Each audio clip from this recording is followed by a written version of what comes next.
আমি তোমাকে অনেক ভালোবাসি। দেখো আমি তোমাকে ছাড়া কিন্তু বাঁচবো না, তুমি কিছু একটা করো। তুমি এলে কি করতে চাও? আরে আমিও তো তোমাকে অনেক ভালোবাসি। আর তোমার আজকে বিয়ে মানে আমি তো কিছুই শুনলাম না, কিছুই জানলাম না।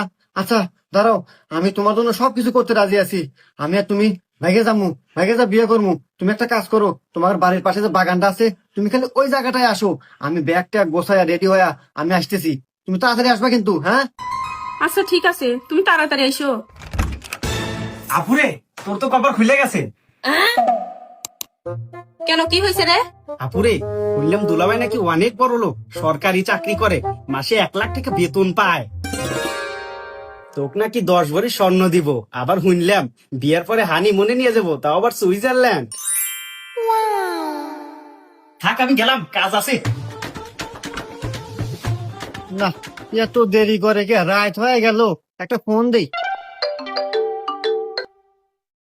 হ্যালো, কে? আরে আমি তোমার চিঙ্কু। আমি বাগানে দাঁড়াই আছি, সবকিছু রেডি করে নিয়ে দাঁড়াই আছি। আমরা দুজন পলায় যাবো, তুমি তাড়াতাড়ি আসো। সিঙ্কু? সিঙ্কুটা আবার কে? আর আমি বাগানে আসবো মানে? এই আবল তাবল আপনি কি করেন? আর আপনি রং নাম্বারে ফোন করছেন। আজকে আমার বিয়ে, রাখ ফোন।